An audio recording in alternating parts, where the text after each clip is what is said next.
Cake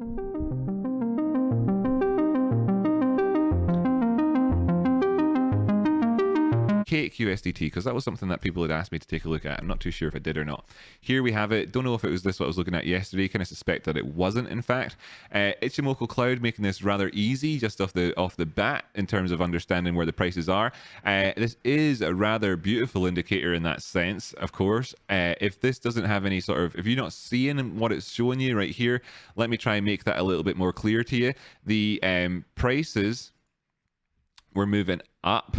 They came up towards an area of resistance, and then they went back down. And where did they find that they were being supported? At an area of identified equilibrium on the charts right here. So that's quite clear. It is called the at a glance indicator. So most human beings out there should be able to use their pattern recognition skills on this one to understand what they're looking at. Maybe you can't so clearly because of colors, etc. All the colors here may be a bit subdued. How about I make these less subdued? I'll make this a big old purple line. I don't know if that makes it better or not.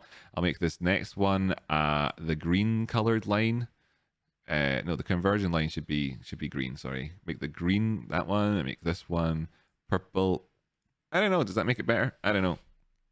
Those two lines, you can see there's a cross there, so that's negative, and that's one of the signals on this thing. And then you've got the cloud. Now the background maybe not so great. Maybe make this a bit bigger, like a bit brighter. There we go. You should be able to see that working for you there, and you should be able to see here. So that's maybe makes it a little bit clearer. Okay, dokie. And we came down here and we got in and we were supported in it around about that area. Wow, is it magic? Not really. Also, when you look here, it's it's really not magic. What it does is it takes prior price action and it projects it into the future to identify these zones. Now, like I said, right? The efficient market hypothesis thinks that the price is right now in this thing, and there's nothing that you could see on any historical data or any future stuff at all anywhere on a chart that may give you any insights into the market. Obviously, complete and absolute tosh. However, that's not really the full market efficient market hypothesis. Really, not really. That would be if it was working at 100% efficiency, which is impossible because nothing in the world in the known universe works at 100% efficiency, apart from perhaps with the exception of gravity. But we don't know what gravity is. So, get back to me when we figured that one out. So anyway, yeah. We can tell that stuff's happening. And when you take previous price action, you stick it into the future, then you can kind of get this impression. And this is why these things are popular amongst analysts. Anyway, that was one of the ones that we're looking at. Cake USDT, then where is it and how are we doing here? And let's just do some TA on this thing instead of chatting so much about stuff.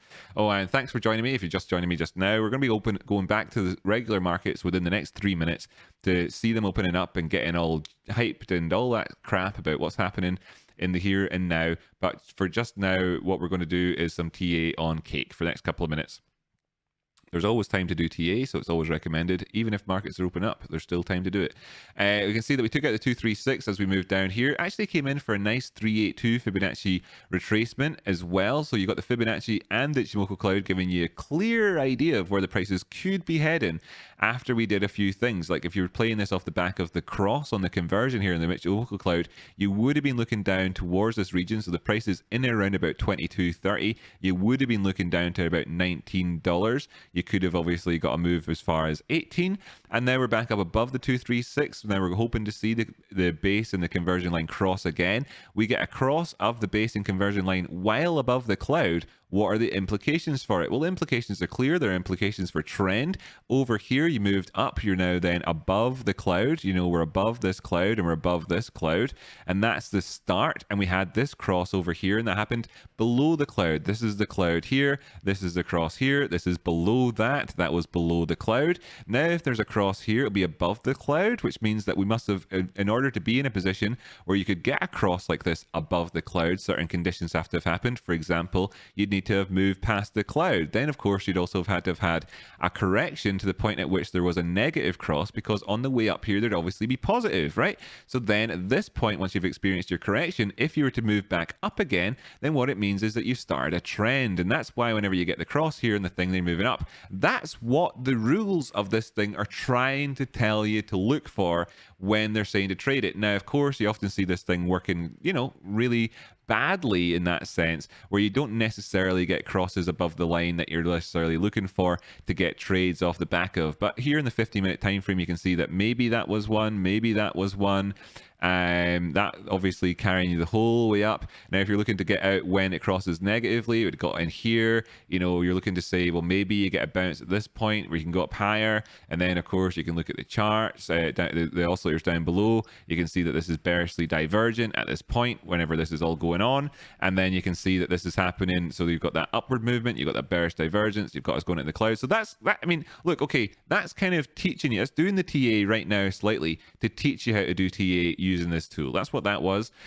So just real quick then, we're still moving up towards the top side. Now we've come in here, we've come down low enough, and we can see that what we've done here, and I explained the RSI in great detail yesterday, so I shouldn't need to explain what this means here to anybody, but we've done this 3 times right here, and also we've done this a few times right here. So what would we be looking for? What would we be looking for? I'm just going to leave this with you actually for you to figure out, but what would we be looking for, and what is the distinction of these zones? You can know, you should know, you watched yesterday's episode. I'll make a clip of that, so if you don't understand what it is I'm talking about now, you should know.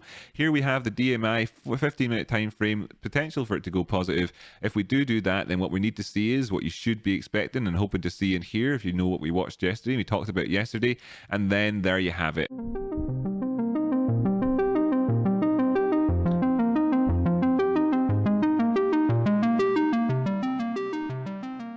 And hit the damn like button and share it with your friends. And don't forget to put a comment in. Comment